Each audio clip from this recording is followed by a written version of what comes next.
Alors bonsoir ou bonjour à tous. Alors là, c'est le générique d'une émission qui passe sous le Gabon. Première, c'est Dieu en question. Et en fait, il y a un intervenant sous cette émission qui parle de l'animisme. Alors moi, je ne connais pas l'animisme, donc je ne vais pas en parler. Mais cet intervenant, souvent, il intervient avec différentes personnes qui se disent chrétiennes, enfin qui sont de différents courants chrétiens, notamment protestants. Et si vous voulez, il a tendance à... Enfin, il a tendance, il attaque beaucoup la religion chrétienne, le fondement chrétien, etc. Mais c'est vrai que lui, sa force, en fait, c'est que... Bon, il est convaincu de ce qu'il dit déjà, un. Mais il a été chrétien, c'est ça la chose. C'est qu'il a été dans plusieurs mouvements, notamment pentecôtistes, évangéliques et tout ça. Donc, il connaît de quoi il parle. Et je crois qu'il a failli être pasteur, d'ailleurs. Donc c'est quelqu'un qui sait de quoi il parle.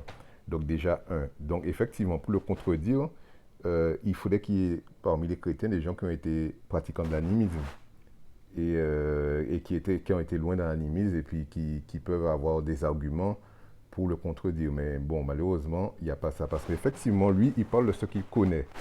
Bon, il parle de l'animisme parce qu'il connaît l'animisme, mais il parle de la chrétienté parce qu'il connaît la chrétienté. Il a été dedans. Et souvent, c'est vrai qu'on a tendance, les chrétiens ont tendance, en fait, ils ont tendance à parler de ce qu'ils ne connaissent pas. Et ça, c'est une tendance où vous allez toujours vous faire ridiculiser. Parce que, par exemple, parlons de la franc-maçonnerie.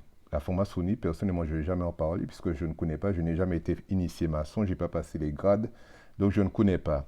Si je veux avoir une culture générale, alors c'est la seule chose que je peux avoir, c'est avoir de la culture générale sur la franc-maçonnerie, je vais lire des livres de francs-maçons, je vais écouter des francs-maçons qui sont francs-maçons toujours, ou bien ceux qui ont quitté la franc-maçonnerie, notamment je connais un chrétien catholique qui a quitté, qui a écrit des livres dessus. Ce sont des gens que je vais écouter pour avoir une idée, mais même si j'écoute ces gens-là ou j'écoute leurs témoignages et tout, je ne saurais jamais ce qu'est la franc-maçonnerie puisque je ne suis pas initié, je n'ai pas été initié dedans. J'aurais juste une culture générale.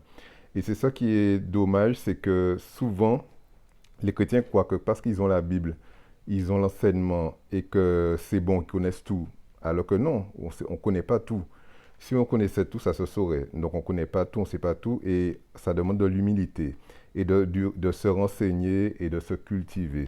Ça, c'est très important parce que celui qui parle là de l'animisme, il est très cultivé.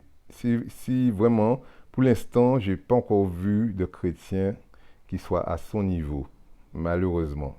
Et lui, il est très cultivé et il sait de quoi il parle.